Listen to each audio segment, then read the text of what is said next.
I'll go through the interview. And then, there's an intro, there's some foundation, a little bit of philosophy, a little bit of your controversies, and then just kind of some open-ended questions about the whole movement and stuff, if you're okay with that format, at any time. But how about you now that we got everything resolved, how about you introduce yourself to Twitch? Sure. Hi. So I just want to also say, like, I've never been on Twitch before, and this is my first time. I'm excited to go on Twitch. I know it's like a nerdy gaming kind of platform, but my understanding is that usually when women are on Twitch, they're in their hot tubs. So I did consider going in my hot tub, but I didn't know how to set up the I would prefer you not. This is a Twitch. There is a Twitch politics space in Twitch that is a little bit different than the rest, for sure. But yeah. Okay. Are you also in the gaming part of Twitch, or is this? I mean, very rarely we do some gaming late at night or like react to some funny stuff, but we primarily just do anarcho-capitalist, hardcore libertarian news. Occasionally we do like some light, you can't call it journalism, but compared to what other people do and compared to what people who call them journalists do, occasionally there'll be a hot button issue and be like, well, let's look into this company's finances. Let's look at what's going on. Let's report some stuff. So we do stuff like that. Philosophy reading. It's different. It's a live stream. It's entertainment. Yeah. Okay. Awesome. I guess by way of introduction, so my name is Eileen Hamm. I am a nurse and a writer / journalist in BC, Canada. I've been involved in kind of like gender identity, ideology, public discourse for many years now, and about 2 years ago, it infiltrated my professional life because activists in Vancouver, BC, where I live, which is sort of woke central in Canada, found out that I am a registered nurse. They complained to my regulator, and my regulator, rather than going, oh, these activists clearly have a political agenda, it has nothing to do with the work that I've done. It's not patients. It's not even people that I know.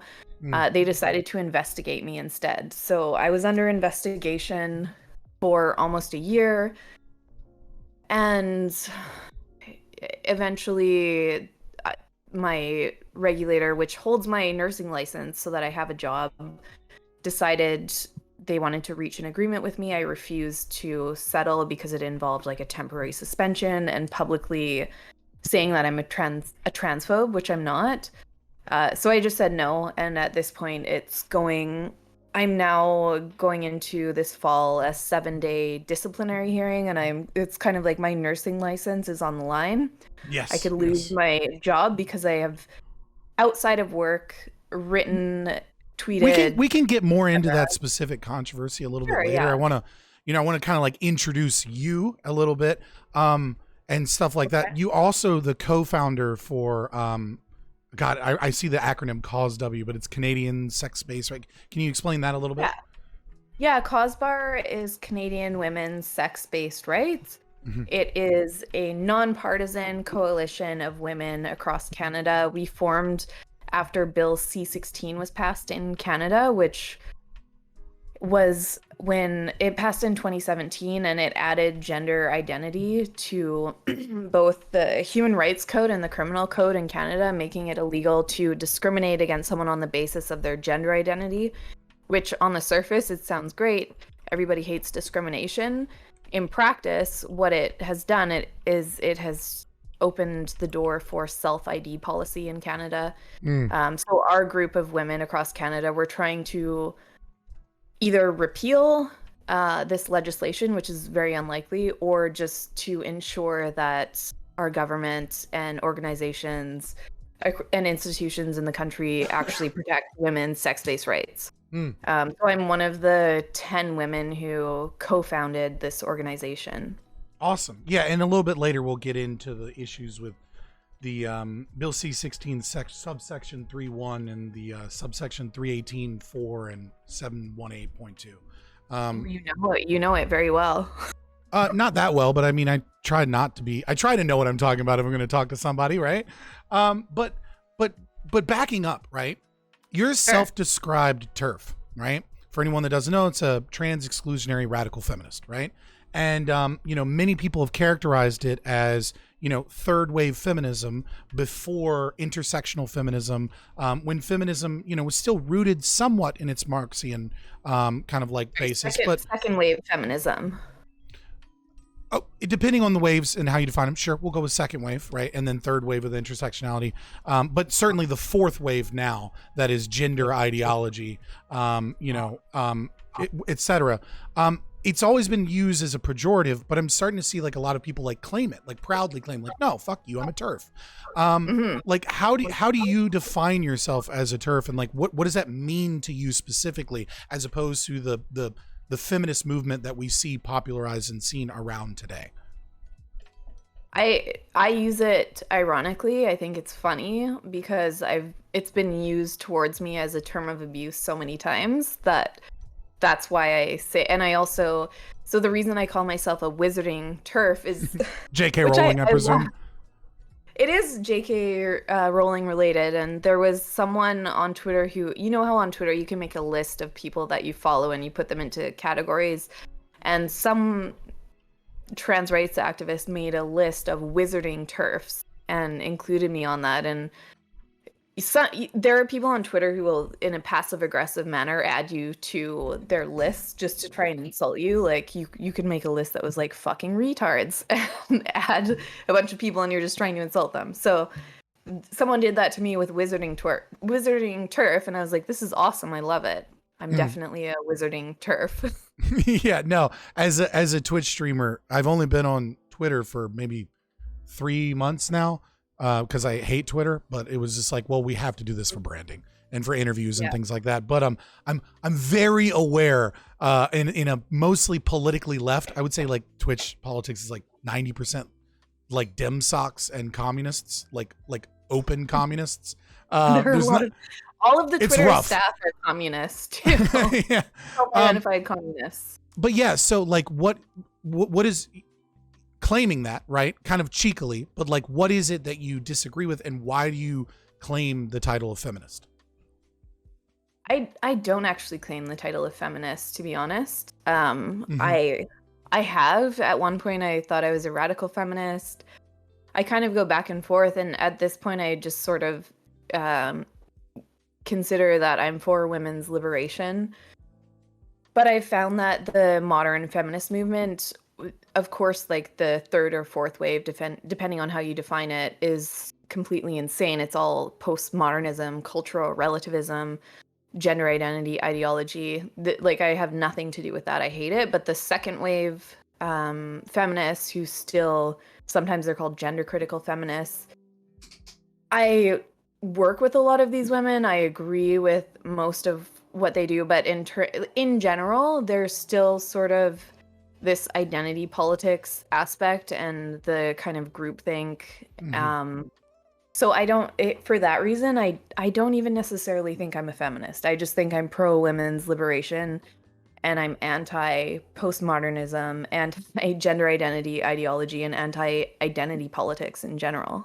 It's interesting that you use the word women's liberation, because liberation is a bit of a loaded Marxian term in and of itself, right? Because liberation is kind of related to the idea of like you having your own nationality, your own identity political group, and that you're an oppressed class within the superstructure, and that you need the revolution to bring about the liberation, and that the liberation will never be complete until capitalism is destroyed. But obviously I don't think you mean it quite like that. I don't. And you will never hear me waxing on about the patriarchy in the Western world. If you want to talk about like Saudi Arabia, I think that's completely different, but So I guess my next question is kind of like a little bit of a story, like how did you start off? What's a little bit of your life story, and then kind of like transitioning, like, what was it like in college? What were your ideas, and like what made you, quote unquote, what started the process of like becoming unwoke, or the unwoke mom, right? Yeah, a lot of people kind of were woke and then became unwoke, but I never really was. In terms of my education, like I did a journalism degree.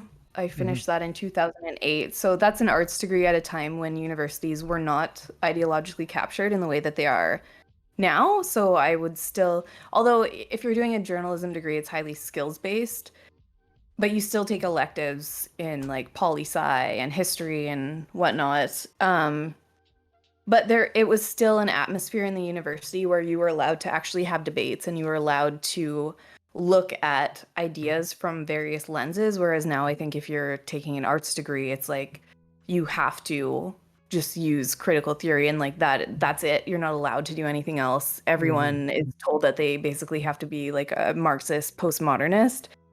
So that didn't really exist. It started to kind of happen after I finished that. And then I ended up going to nursing school a couple of years later, which, again, because it's like a science program, I think in general universities were becoming quite woke, but it hadn't really reached the sciences yet. It has now. In terms of how I got really interested in this, it's just I've always been kind of nerdy and spending a lot of time on the internet, like Reddit and various online forums and groups. And I just saw this creep into every internet community. And then I started seeing the creep happening in real life, and people started getting extremely angry with me for asking questions. Back in 2016, it was the first time that someone called me a TERF, and I didn't even know what that was. So I started looking into it, and I just thought, this is completely delusional and batshit crazy. And I disagree with it. I think it was in 2017 that I first wrote about gender identity ideology, and I remember. Who was that for? Was that for Quillette or? That was Feminist Current. Okay. And I was so afraid of using my actual name. I actually asked if I could use a pseudonym, but I ended up just publishing under my own name, and that was kind of when I was like, I'm not afraid anymore. I lost an entire circle of friends.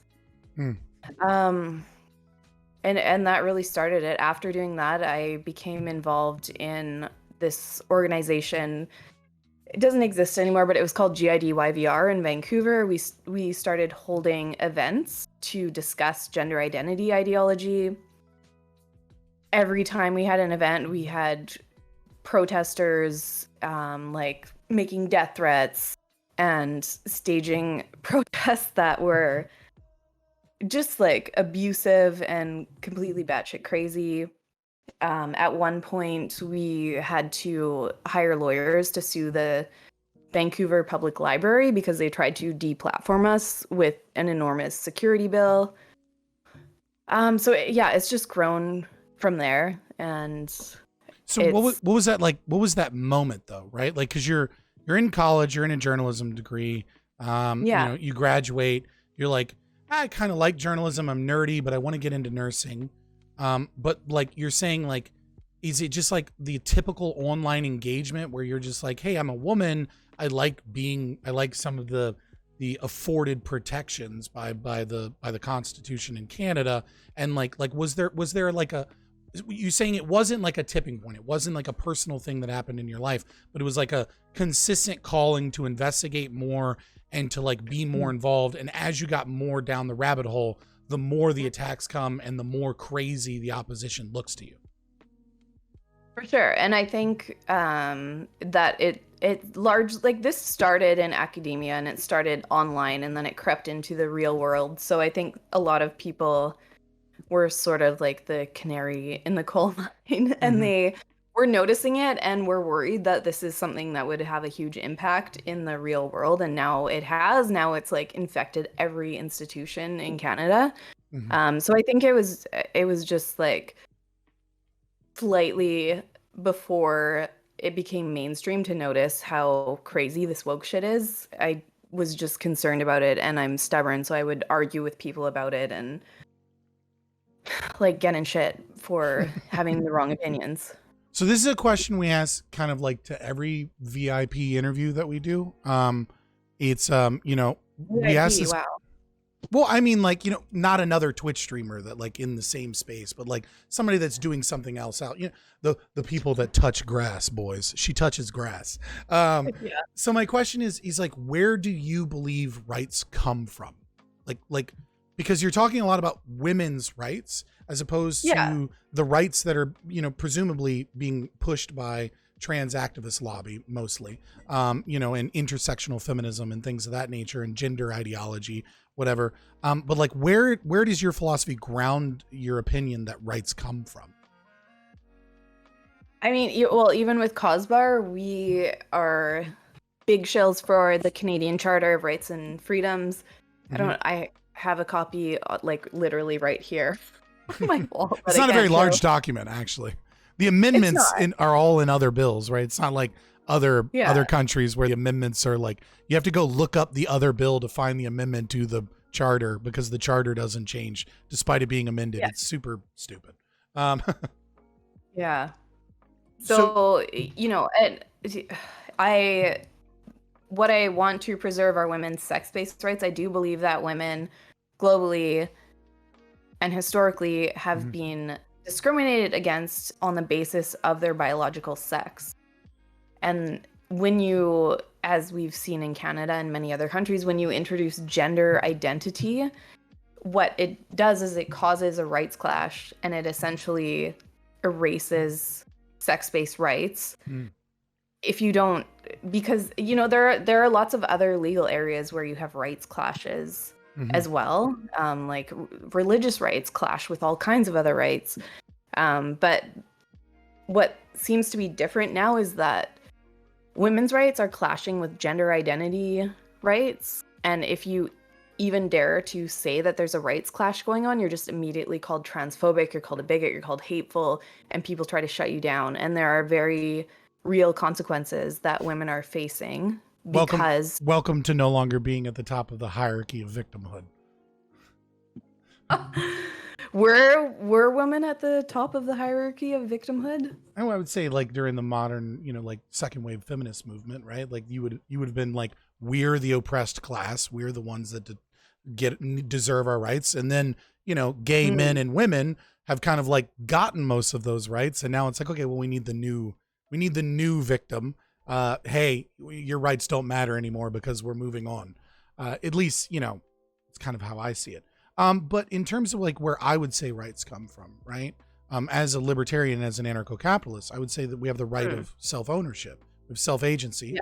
And because of that, we have the right of private property. And I would say that women's rights don't exist and trans rights don't exist. Right. I would say, you know, I think this confrontation is two identity politics-based movements clashing because the problem is the identity politics. Whereas I would say that humans have rights. And I'm not trying to grill you. You can ask this, but I mean, no, I'm not going to go back and forth. Like, I don't want to like make this into a debate, but what rights do you think women have that men don't have or shouldn't have? In the Western world, I don't think that we're missing any rights that. But I don't think. Is there a right? Is there a right that a woman should have or does have you're talking that a like man doesn't have? In the Western world, no. I think we are on a level playing field.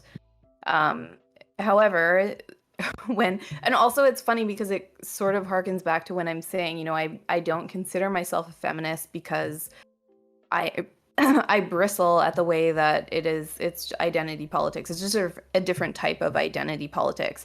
However, when you have now a group of people who all they do is play identity politics and oppression Olympics, and they're actually infringing upon women's rights, they're not in the same way. It doesn't happen to men in this context because you're never going to see a woman athlete dominating in men's sports. You're never going to see a woman showing up at a man's rape shelter and walking around with a boner. You're never going to see a woman wanting to go to a male prison. That doesn't happen. So in that way, women's rights are being infringed upon in a way that men's rights are not because of gender identity ideology.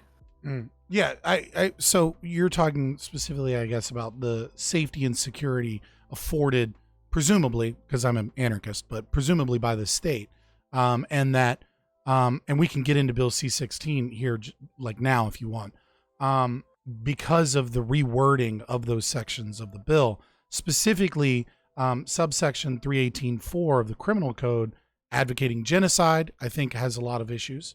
718 in terms of organizations, but more importantly, subsection 3.1 of C-16 specifically takes anytime gender is concerned and adds adds to that gender identity or expression. And so what you seem to be hearkening towards is before C-16, it's your gender, and your gender is defined as, at least legally at that time before C-16, as a biological human female. And so you're a female, you go into prison, you go with other females.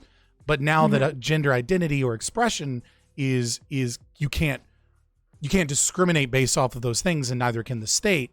Well, that means that if someone claims to be a woman or claims to be female, despite them maybe not being that, in your opinion, they can go into prisons or all these other things. So I mean, like, do you think that C-16 really like changed the entire landscape, or do you think it was kind of like a slow approach? And like, what specifically would you change about C-16, or would you just scrap the whole thing? I would scrap the whole thing for a couple of reasons. One is I don't think that it was necessary at all. If you have a trans woman who is essentially a male who behaves and looks and like wears feminine clothing, so it's a gender non-conforming male, and if you discriminate against a male for being gender non-conforming, that's sex discrimination. Why do you need to throw gender identity in there? You don't. Still, if you're trans, you should still be protected and have the same rights because of your sex, and our sex is already a protected characteristic. The thing that I think scares me the most, I'm curious about your opinion on this, is subsection 318.4 of the Criminal Code in terms of redefining advocating for genocide. I think that, to me, is actually the most terrifying portion of Bill C-16, that the effects haven't been felt thus far. Because what it appears to me is that you see in a lot of online spaces and in academic, the intelligentsia of the gender Marxism, they keep saying people are advocating for a genocide. There's a trans genocide, right?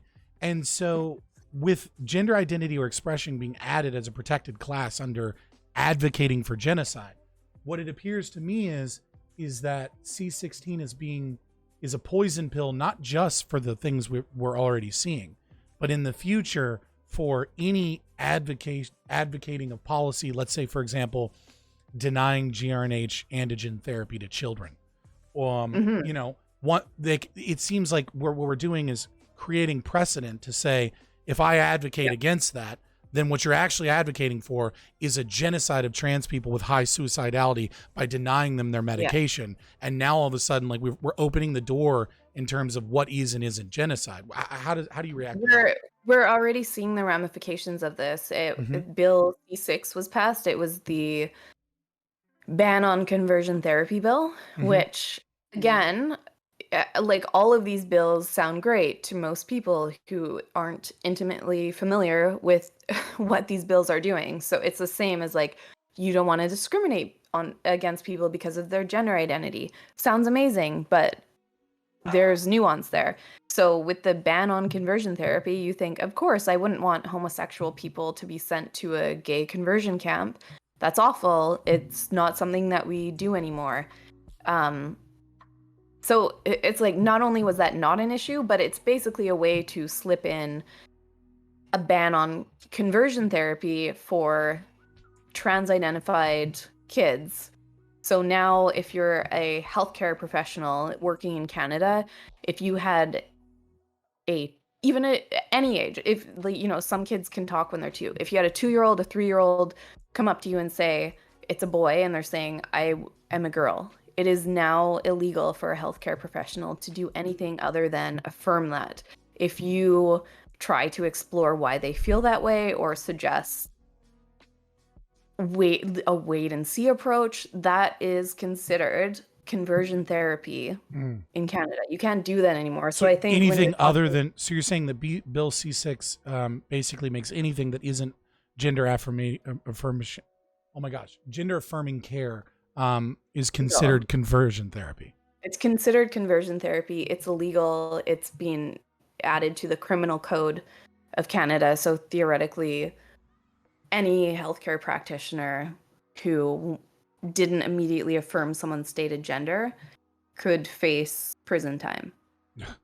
When you're talking about like amending the criminal code with genocide, it's like the dialogue about trans suicide. If you don't affirm, you're gonna end up, a lot of gender therapists will tell parents, would you rather have like a gay son or I'm getting mixed. Basically, they'll just threaten them that if they don't trans their children, they'll commit suicide. Right. Yes. We talk a lot about that on this channel, mostly because I have I went to grad school for counseling, but I didn't get licensed because I didn't COVID and all of that. I didn't end up doing my internship. And so apparently I decided I was going to be a Twitch streamer instead. But yes, no, we definitely talk a lot about that.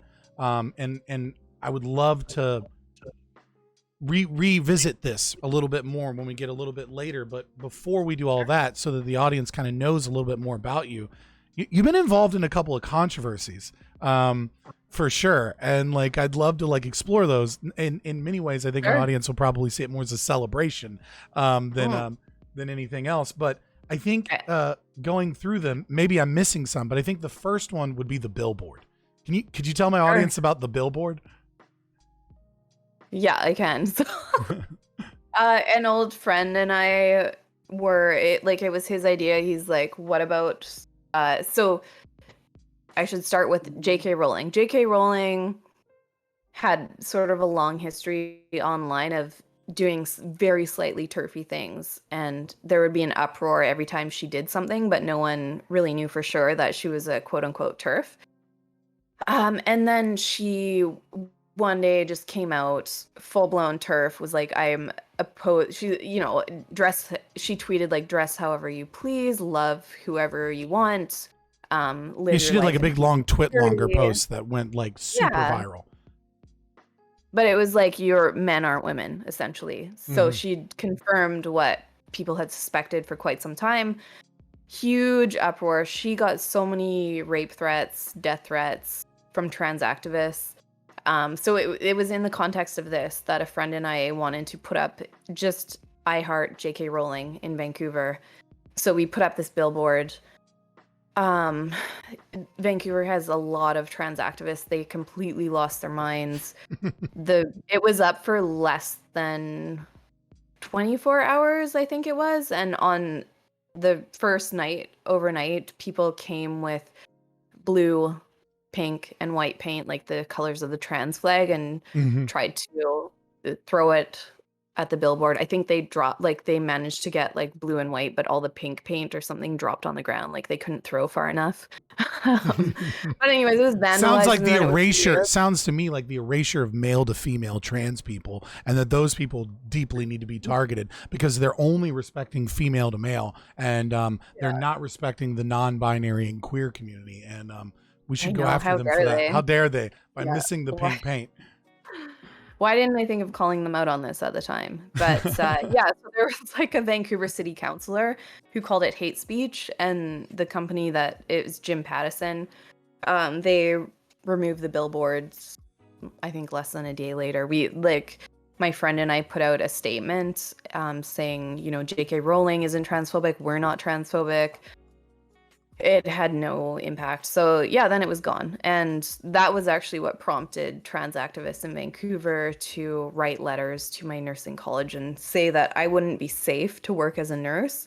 Like I could be a danger to trans or gender diverse patients. Yes. So we can move into that one as well. One of the things I wanted to compliment you on, right, is you said that was Pattison, right? And one of the things I've noticed in a lot of your articles is a certain bravery that most journalists today don't have, and even many writing for some of the more bombastic places such as, the Post Millennial or, OAN or anything like that, they're very careful about naming names. And one of the things, like, I remember I was reading some of your articles and I saw you and you were like, the person formerly known as Jonathan Yaniv. And I was just like, Jesus Christ. Like, it's like this girl has some balls, right? And even in this interview, you're like, this was the company, fuck them for not having the balls to tell them no. I appreciate that. But yeah, Well, so thank you. I guess we move into one of the other controversies, which is still ongoing, if I'm correct, right? You're not fully done. Like, it was supposed to be done the 2nd of this month, but it was pushed or something. I apologize. I couldn't find accurate information whether or not you've secured your licensure. Yeah, the hearing is now, for now, it's deferred. It's 7 full days of a hearing. And so it's the BC College of Nurses, which decides whether or not I have a license to practice. And it's a disciplinary hearing, which honestly, unless they drop it, unless they decide that I've done nothing wrong, unless they decide to not punish me, I'm appealing it and I will take it. It can go all the way to the Supreme Court of Canada, and I will take it as far as it can go because I will not take any punishment. I haven't done anything wrong. And that's why I wouldn't sign a consent agreement with them and agree to publicly call myself transphobic. Yeah. So real quick, not happening. Digging in on that a little bit for accuracy for the audience that may not be aware. So when you were originally attacked, they sent you like a 300-page document, right?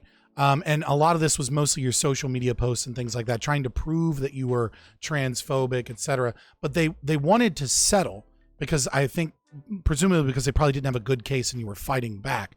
And what they asked of you was, hey, we'll give you like a 2-week kind of like suspension, but you have to, and correct me if I'm wrong, you have to publicly state that that you were transphobic, apologize for that, and then you also have to never again report anything on gender or gender ideology, whilst also stating that you are a nurse and tie your education in any regards to your opinion. And that was kind of the compromise that they were coming up with, correct?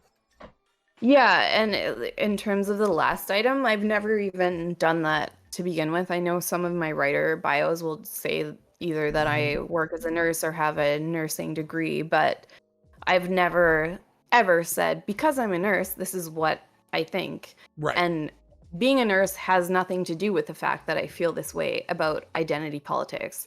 The reason I feel this way about identity politics is because I have a brain and I know I'm a critical thinker.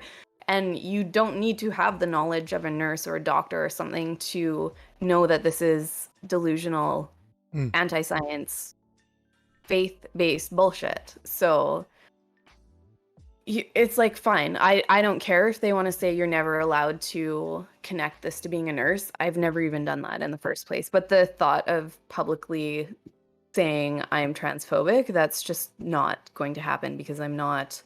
And there was kind of a list of like, here are some things that you said to prove that you're transphobic. It saying that trans women are biological males. Sorry, there was a bit of a lag on Discord. I'm just waiting for it to catch up. Okay. So one of the things that you were like, dude, I'm not renouncing this as trans women or biological males. That's a scientific fact, right? Yeah. It right, is. of course. Yeah. In the words of the great Jordan Peterson, I'm not gonna say it. Yeah. So hopefully you do. I mean, like you have like plenty of support in terms of your ability to go forward legally and things like that, correct? I do. I'm so grateful. Right when this started, I had the option of using a lawyer from the BC Nurses Union. They represent any of their union members who have like complaints or disciplinary hearings going on with the college.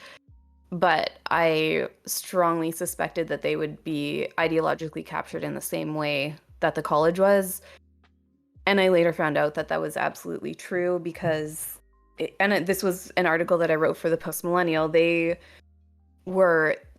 sent a letter to Justin Trudeau telling him that he needed to push through Bill C6, which is the ban on conversion therapy bill. They didn't consult all of their members. I was never consulted, and they signed it on behalf of all of their members. So I was just livid. Right. And I I mean, had to your write name about is it. tied to it by the virtue of the fact that you have a license.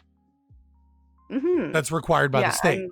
I'm card-carrying union member, and there's not a chance in hell that I would ever support that horrible bill, which not only harms children and youth, it also criminalizes clinical decisions that healthcare professionals make on the front line. So it's such an overreach by government into the clinical practice of healthcare workers that it's just beyond stupid that a healthcare union would think it was a good idea to try to dictate anyone's practice coming from the federal government. It should always be based on evidence, and employers and if you work in healthcare, you know that changes to practice happen with consultation between experts, and there are clinical practice committees, and it's so many people making the decision. It's not the federal government stepping in and saying you can't do this or you could get arrested. I would like to also point out because most of us are American in terms of my audience. So Canada even more so than America, right? Because Canada, a lot of the legislation that in America, we write a lot of legislation that kind of dictates what standard of practice will be in the medical field. Whereas in Canada, a lot of times the legislation will be like, and then take it to a medical board review, right? So in Canada, it's even more so that medical experts, we'll say experts and trust the science with big air quotes here. But at the very least, it's a lot of doctors and a lot of hospital administrators and things like that are more heavily involved with creating standards of practice. And so I think that makes C6 even more shocking to the to the kind of the what is part and parcel of typical legislation in Canada. Yeah, it's an incredible overreach that there are very few examples. I actually would think that a ban on gay conversion therapy would be appropriate at this point in time, but the fact of the matter is that nobody is doing that. There's no one in Canada doing gay conversion therapy. Yeah, it's just rich people sending their kids to South America if they're doing it at all. Which is terrifying, by the way, if you research those conversion therapy. I mean, I'm camps. sorry for laughing, but No. This is Twitch, all right? We're gonna laugh away. It's all right. yeah. So I guess the last big controversy is you got legally involved with the infamous Jessica Yaniv. Like, how did that happen? Like, that's how I know you. It's like because I was like, really? I was like, wait, what? Like, this is insane because I was following like Are you on Kiwi Farms or something? No. I just I'm insanely involved in politics as a Twitch politics streamer, but even before. This is for people that don't know. Jessica Yaniv is the transgender, I would say the title that this person deserves is the most litigious transgender person in the history of the Western world. They're the person that went out trying to find people that wouldn't do Brazilian waxes on them, on their penis, and then sued women for not wanting to do a Brazilian wax on their erect penis, or presumably erect from some accounts. So like, how did you get involved in that controversy? And like, I guess, and what was that like? The first time I saw Yaniv was when I attended one of the hearing days at the BC Human Rights Tribunal, which, like, don't get me started about human rights tribunals. That already sounds like the most Orwellian thing you can imagine. It's like, you're not going before a court, you're going before the Human Rights Social Justice Tribunal. Yeah, but so these, the people who make judgments at these tribunals are lawyers, and they're activists. They're activist lawyers, and so they make these judgments, and it's a quasi-judicial body. However, whatever judgments they make, then when people have actual court cases, they use these judgments, and judges consider them in making decisions. So it actually has a huge impact on legal precedents in Canada, which is horrifying because they're literally staffed by some of the most unhinged activists that you can find This is it, at this least is in where BC. this is where if you read Critical Race Theory and Introduction, Stefanik and Delgado, when they talk about how they spread critical race theory, they very explicitly state that they started with critical legal studies. That critical race theory doesn't actually come from sociology, although the foundation of critical theory does, but critical legal studies in terms of getting rid of colorblind law, judicial activism, legal activism, and things like that. So these people, for my audience that are on these tribunals, these are like the OG critical race theorists that are sitting on these tribunals before CRT was even really a big thing. Yeah, I would agree with that. I mean, CRT in Canada wasn't ever a huge thing. It's kind of now picking up steam. I have a kindergartner, and there is a bunch of CRT bullshit in the syllabus for his age range and for the entire school. But I think this is relatively new in Canada. It's definitely way bigger in the United States. Yeah. So you were sent a report on this by the Post Millennial, correct? And then you had some Right. involvement, or maybe no involvement, with Yaniv. How did that go? Okay, yeah, sorry. So going back, I went to the Human Rights Tribunal. Yaniv already knew who I was from Twitter. I had been previously tweeting about the case and how horrible it was that essentially the Human Rights Tribunal accepted this case, and what it was at its most basic level, it was the state deciding whether or not women had to be forced by the state to handle men's genitals when they didn't consent to do it. So it was very horrifying to me. I had been kind of tweeting about it and tweeting about Yaniv. So by the time I went to the hearing, he already knew who I was, and he had tried to get me banned from attending. But it was open to the public, so I was allowed to go in. And then his tactic after that was calling the police and trying to get a restraining order against me. Real quick. Yeah. I understand your language, and I don't want to police your language in any way, shape, or form. Sure. We are on Twitch, so because of Twitch's terms of service, I need to openly be like, we're not allowed to dead name in terms of pronouns. Okay. But continue. No attack against you. Just I gotta say it. Okay. Yeah, it's fine. I'll just say Yaniv instead of using any pronouns. And that's perfectly fine. Names are always better than pronouns, anyways, boys. I'm such a big TERF that I don't even think about it. And it just flies out of my mouth. But so Yaniv tried to get a restraining order to prevent me from attending the Human Rights Tribunal. Obviously, it didn't work. So I did. And anyways, later Yaniv was on a live stream with Blair White. I'm sure a lot of your followers know who that is. It's a trans woman, famous YouTuber. We know all about Blair White here, boys. I have openly stated multiple times that we would do many things to Blair White. Okay. Yeah, interesting. I mean, Blair is one of the few. I love Blair, and it's like Blair is a passing trans woman for sure, and also brilliant. And there are a lot of women in the gender critical movement who are not Blair White fans, but I have to say that I actually really like Blair White. So anyways, on a live stream with Blair White, Yaniv discharged a taser, which is a prohibited weapon in Canada. People called the police. Yaniv got arrested, was up on prohibited weapons charges. I went to court to report on this for the Post Millennial.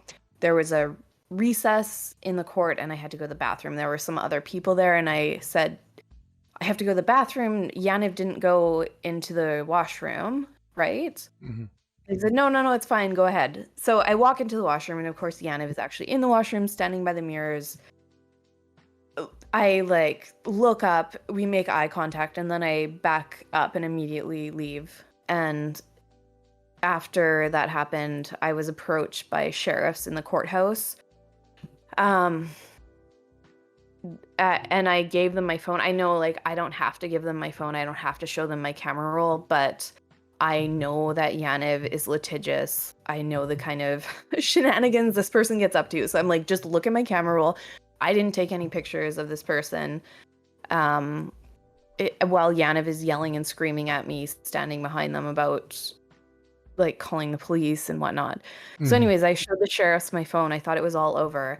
Later that day, Yaniv tweeted that I had raped Yaniv. Yeah. And Yaniv went to a rape crisis shelter. And then ultimately it was like the Surrey RCMP actually investigated this, and it wasn't resolved until about 6 months later. They actually brought their evidence, of which there was none, to the Crown, and the Crown, of course, wouldn't proceed with charges. So it was finally dropped. But it was like the RCMP threatened to arrest me. They called me on like a Friday evening and said, if you come down to the police station right now and give a statement, we won't show up at your house and like arrest you, essentially. So after they called me, I just immediately called a couple of lawyers I know, and they gave me advice like, don't go to a police station on a Friday afternoon, because they will arrest you and hold you until over the weekend. Yeah. Over the weekend until you can see a judge on Monday. And at this point I think my youngest son was a few months old, and I was breastfeeding, and it was insanely stressful for me. And yeah, so this ordeal went on for like 6 months, and then it finally ended. And the latest that I've heard is that Yaniv has been back in court for assault charges, and still is telling the judge about this day that he was like raped in a courthouse bathroom. She or Yaniv. Yeah, she or Yaniv. Just quick correction. But yeah, so and forgive me if I'm wrong, but you also sued for defamation at one point, and then Yaniv countersued, like making it officially legal that they were claiming that you had raped them and filmed them in the bathroom, despite it like literally not being possible with any of the evidence presented. Mm-hmm. And some other, like, there was another like countersuit for a defamation thing. I can't really talk about it, but Yeah, so this lawsuit is still, it's like out there in the ether, and it's completely ridiculous. So 2 points. One, there's some stuff you can't say because it's still technically ongoing, and two, sorry for making you go through that again. I figured we would just, open up about what, who you are and like what your story is and what you're doing and the fights that you're fighting here. Yeah. So yeah, I guess now we can kind of just like, now that we like have a really good idea of who you are, what you're doing and things like that, a little bit of back and forth, on like, just what's going on and what you're trying to do. I guess one of the things I wanted to talk about, like while I had you here, is like, the medical implications of the move in gender clinics, especially in Canada. It's happening in the UK and Canada deeply. It's not quite as bad in America as of yet, but it's still really rough. Like, are you like in your nursing? Are you not like like what kind of patients are you interacting with? Is this affecting you directly, or is this kind of like tangential to your philosophy and the fact that you want to protect women? I work in leadership now. I'm not frontline nursing staff. I don't have a job where I have patients that I'm working with every day, and I've been removed from frontline nursing for several years now. Mm-hmm. But like I have worked with countless trans patients. I have administered testosterone injections to young females. I used to do outreach nursing in kind of for like homeless and underhoused people. There were like trans sex workers that I've worked with. It's obviously never ever been an issue for me because I am not transphobic. I don't have anything against these people. My issue is solely with gender identity ideology, and most of the people who are pushing this ideology, they themselves are very far removed from this reality. These are like generally more, I know you probably hate the term privilege, but these are like the sort of academics and the privileged people that are at the forefront of the activism for gender identity ideology. So when you talk about these issues, it seems that your main focus is that of the way that it affects women, and the way that it affects their safety and security in prisons and jobs and bathrooms and in locker rooms and spaces that are, formally legally protected and no longer protected. But how do you feel about the ideology and the very large push towards children becoming identifying as transgender, about the, in places like California where 40% of kids are now identifying as LGBTQAI plus, and things of that nature? Are you, like, do you share a lot of deep concerns about what's happening to children, what's happening in schools, or is this primarily your focus and your concern on the rights enshrined of women? Yeah. Mm. No, I think I'm equally concerned about both. I've mostly been vocal about women's rights. But I'm starting to be more vocal about the latter, but I completely agree. I think that gender identity ideology is harmful mainly to women and to children. And I think that essentially it is, in a lot of places, it's gay conversion therapy. And and then you look at things like rapid onset gender dysphoria, where in a lot of places in the world, including North America, the rates of young girls identifying as trans has skyrocketed by like 4,000%. And then you couple that with gender clinics and clinicians who use the affirmation only approach. And essentially what it means is that we are sterilizing a generation of troubled children. And so a lot of the girls that present as trans, many of them are on the autism spectrum, and or they're lesbians. And yeah, there's like, I know that you've talked about Lupron before, so there's a whole narrative about Lupron, which is the drug it's totally reversible. Everything's fine. It's not going to give you osteoporosis at 30. It's not going to give you extremely high cancer rates. It's not going to sterilize. There are teenagers that have osteoporosis at this point from being like I saw a news story recently about a 17-year-old with osteoporosis from being on Lupron, which when Lupron is used in youth, it's used off-label. The other, it's used for other purposes, including like precocious puberty in youth.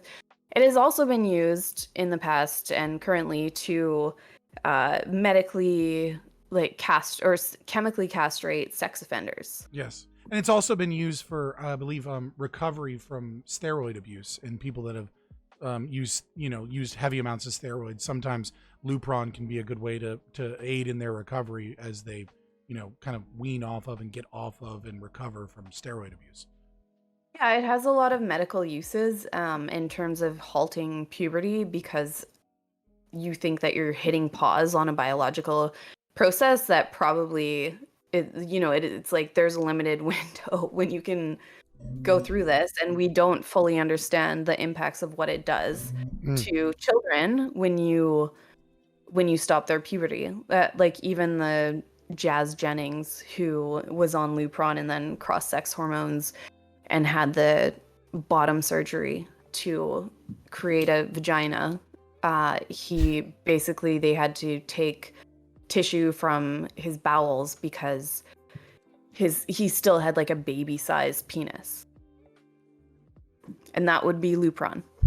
Yeah, that would be GRNH antigen therapy, boys. Lupron just being the most commonly used.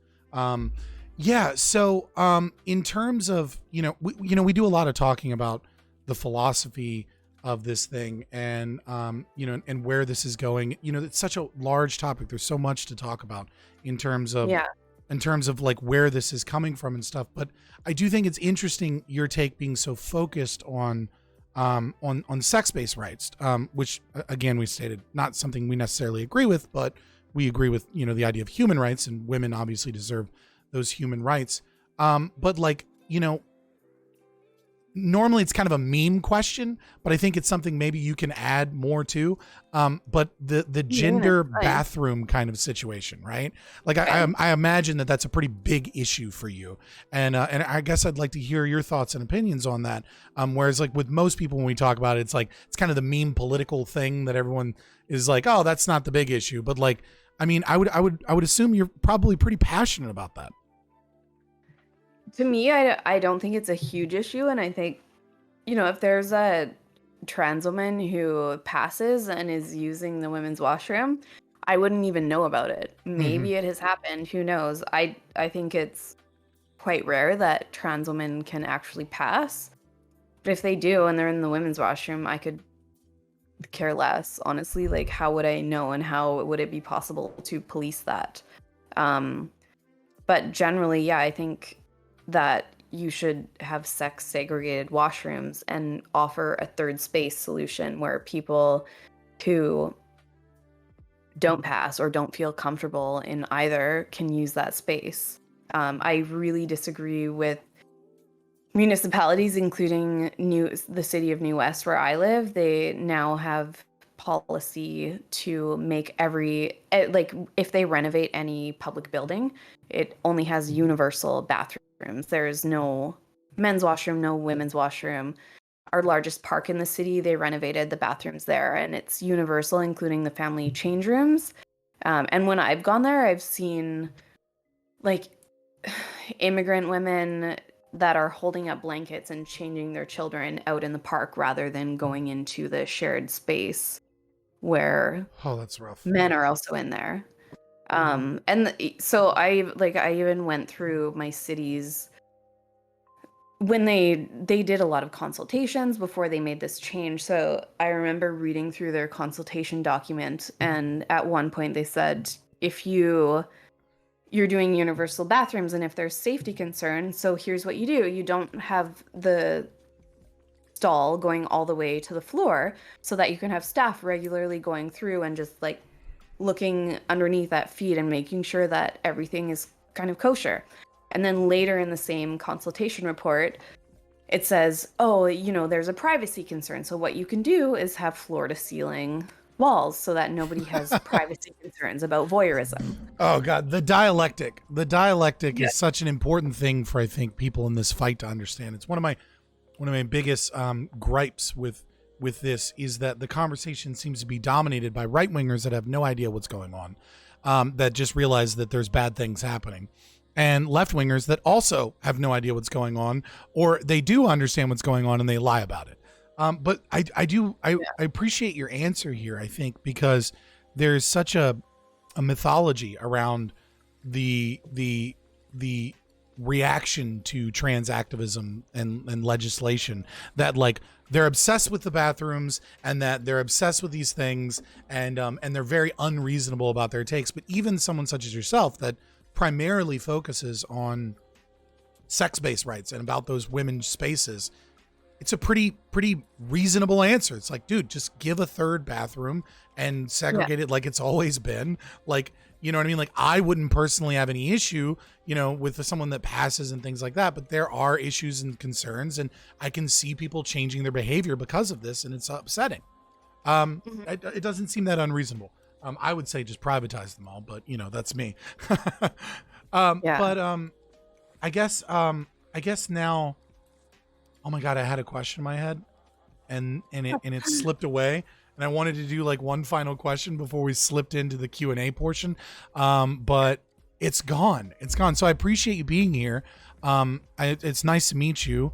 For everyone that came later, we've already pre-screened a lot of questions, but if you want to try and get in your last minute question, we'll see how long the questions take. You may or may not get them in, but if you didn't get them in now. This is Amy Hamm, columnist for the Post Millennial, self-described wizardry turf, but not described feminist. Now I remember now. Do you consider yourself like more traditional, more right-leaning in your perspective, or do you still consider yourself kind of like a lefty that just doesn't want to go fully into the identity politics of feminism? I don't know. I've always kind of thought I was a hardcore lefty. I certainly don't anymore. When I take those political, like where it plots you on the graph of the compass test, I usually end up being just right of center, and like in the bottom quadrant, which I think is like libertarian, possibly. Yeah, so I'm like in the just right of center in like the libertarian section. All right, boys. All right, boys. We just need to work on the philosophy a little bit, and she'll become one of us. That's what I'm hearing. She's easy convert. Also confirmed to be more right wing than Connor points. Let's go. But yeah, so I'd like to open up the floor to the Q&A, and Mark's going to hop in with those questions. And again, I really appreciate your time. If you don't like a question or anything, of course, we can just skip it. Sure. There's probably two that I'm going to skip anyways. First, we're going to start with a comment that I thought was funny from Angie. She said, "Tell Amy there's a Tampax shortage and supply chain issue in the U.S. and that she can have a good side hustle if she steals and resells the tampons from the Canadian men's rooms. Ha ha ha." I fucking love Twitch. I'm sometimes. totally down. I'll do it. I'm on it. Angie, I'm on it. All right, so first question, do you feel your hearing will be fair in an environment like Canada? No, I don't. The college gets to choose the panel members who get to decide the outcome. I have no say in who they are. So of course, I can only assume that they would choose people who are ideologically aligned with them. Jesus, get your ass over here to America. Like, what are you doing still in Canada? You got family in Canada still? I do, and I mean, I have kids, so it's complicated. But I was in Nashville last month, and I loved it there. Fun city if you like music, definitely. You're getting picked up. great. Your audio is getting picked up, feedback a little bit. Okay, sorry, I'll go closer. No, I mean like when we speak, it's coming through the speakers a little bit. Yeah. You can turn the volume down just slightly. Is that better? Yeah. Yep. Okay, so this one comes from Smaggle77. Do you think that capitalism is something we should strive for? This seems kind of off base. Do we need to strive for it? We already live in a capitalist society, or do you mean like if capitalism didn't exist, would I want capitalism? I think that historically it has been the best economic way that it has lifted the most people out of poverty. So I'm not anti-capitalist by any I'm not anti-capitalist, if that's the actual question you're trying to ask. We're an anarcho-capitalist channel, right? So there's going to be some people in here, that are like myself and Mark, that are extreme capitalists that believe that the state should be abolished and it should only be capitalism. But regardless, that's a pretty good lefty answer. I'll give you that. You get the pass. Lefty answer. Okay. I'm just messing with you. Having a little fun. All right, so this one's from Casimir. It's a bit of a wordy one, so give me a moment. Female liberation is still part of the boomer truth regime, destroying the foundations of family roles in society. Are you not creating the conditions that eventually empower your current activist antagonists? Maybe that's a matter of perception. That's not how I perceive female liberation. When I think about it, I'm thinking about the women who live in developing countries, or the women who still live under religious regimes and they don't have the basic freedoms and the basic human rights that women in the West have. To me, I'm not like trying to destroy the family unit or anything like that. So I think it's just semantics.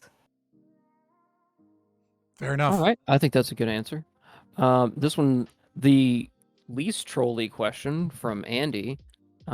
Is everything said here put you in danger in Canada, like in the UK, police monitoring speech online? I've said worse things, so it's okay. It's fine. I'm not worried about anything I've said tonight. I think he more specifically broadening it up, right? Like you hear a lot of like individual isolated kind of horror stories in like the UK and Australia, especially, where individuals like get approached by police because of their tweets and things like that. And there are a couple of things like that occur in Canada. Like, have you had any like brushes or concerns with the things that you've posted online or interviews you've done where you're like worried about legal ramifications? Obviously, other than the current one you're going through.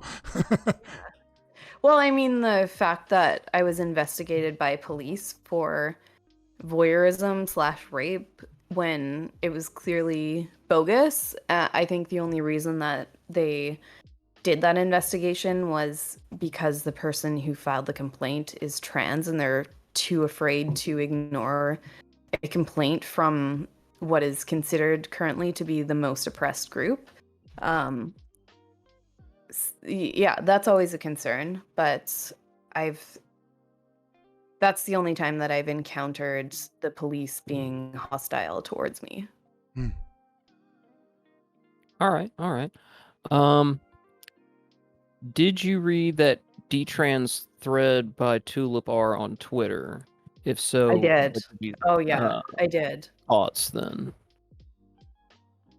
It was heartbreaking, and it just made me sick to my stomach. Honestly, I know you just had him on your stream a few days ago, I think. Yeah, we asked about that and heard about the surgery and the fallout and all of those things. It was honestly like I almost cried talking about it. It was fucking rough.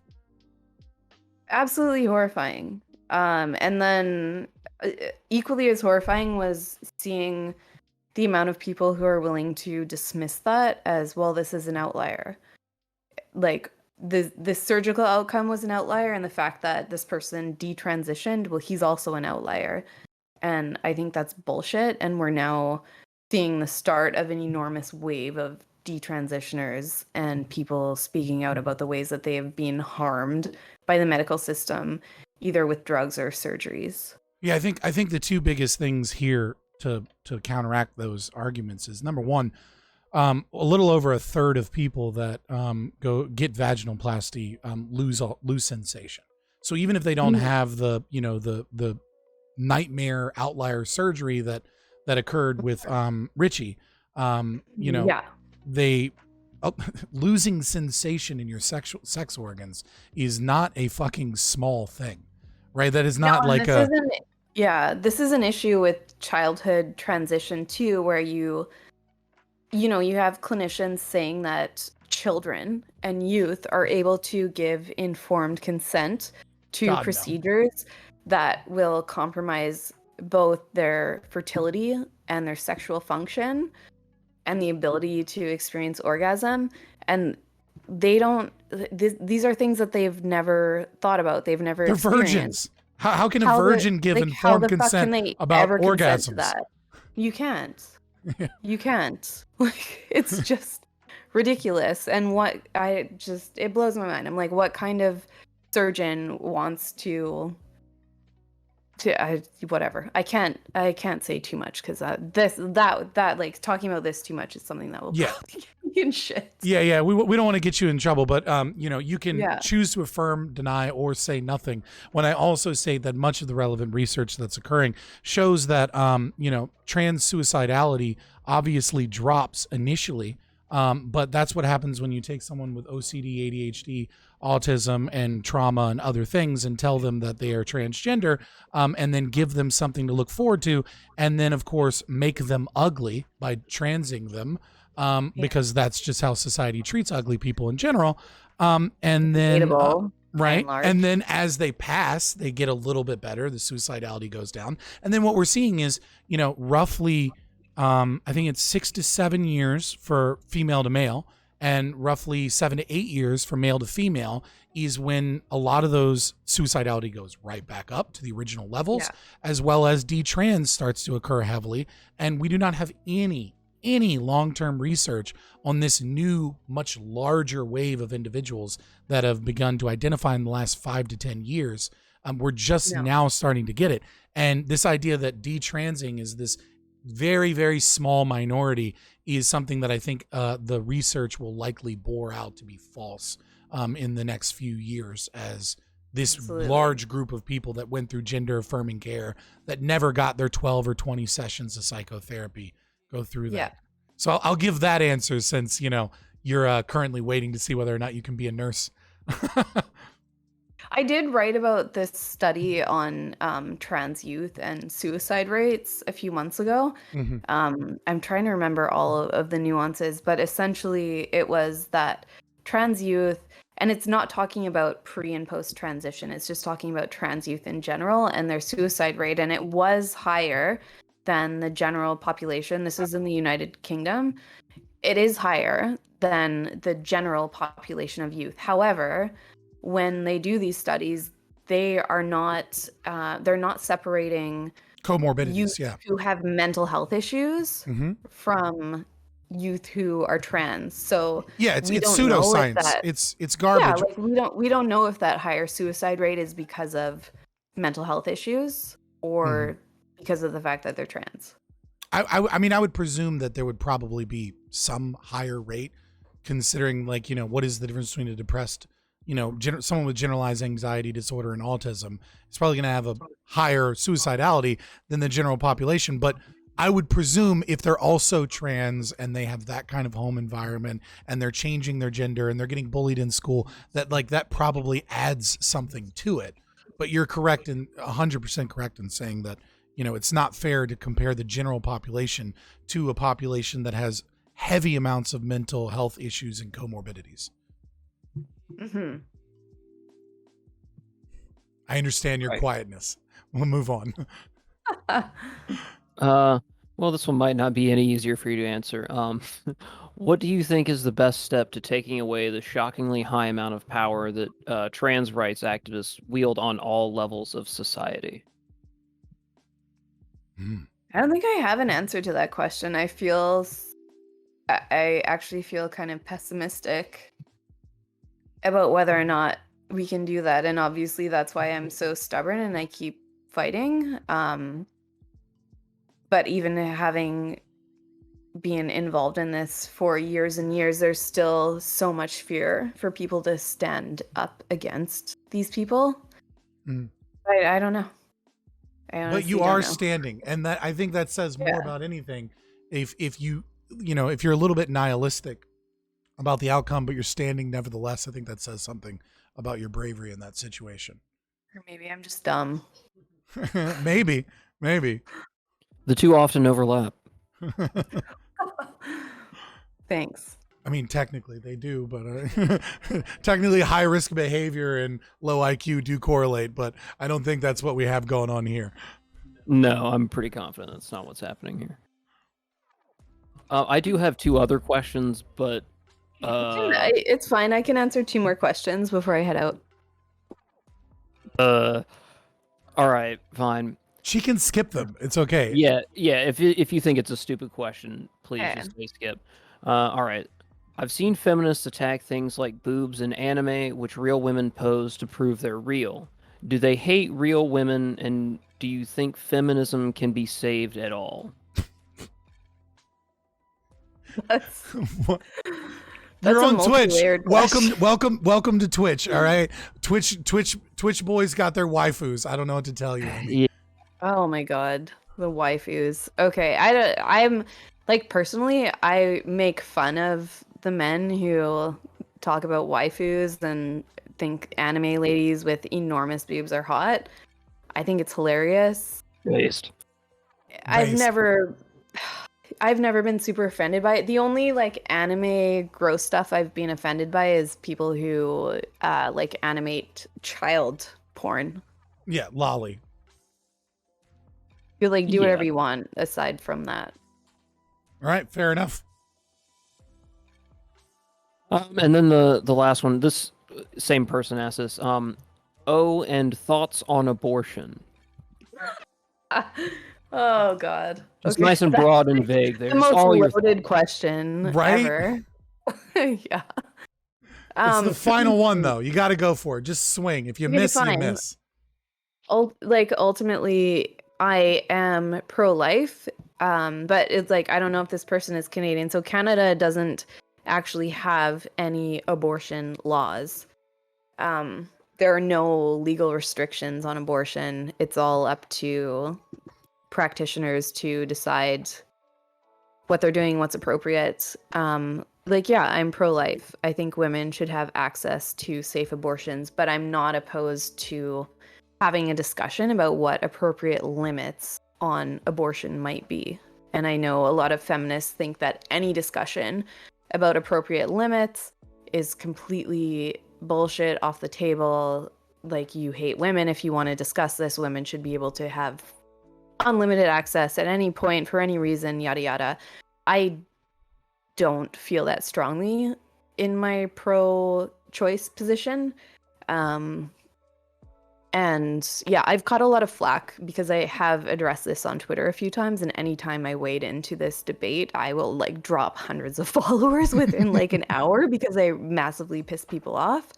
But I just think I don't see it as a black and white issue is ultimately my answer. So you have the radical centrist opinion of personally pro-life, but pro-choice with some restrictions in terms of your government approach. Maybe. That's always the best answer. Well, it was wonderful having you. Welcome to Twitch. Hopefully it wasn't too jarring. I had a great time. Always, you can hit us up. You can talk to us whenever. If you remain in the Discord server, which you can or can't, it's a cool place. A lot of fun discussion. Just make sure you go through your settings. I joined a Bitcoin channel, or what do you call it? Is it a channel or is it something else? Server. Channel. Okay. There you go. So I would highly advise, being that you're now in a political server with almost 400 people in it, that you limit who can DM you if you don't want weird DMs, just like you would on Twitter. Okay, maybe tell this Andy person not to DM me any questions. Andy, you're not allowed to DM the Discord. Andy, you're not allowed to DM Amy. All right. Anybody harasses Amy, like they're getting booted, or at the very least debate broed. We'll see what happens. But thank you so much for being here. Did you have anything that you wanted to plug at the end?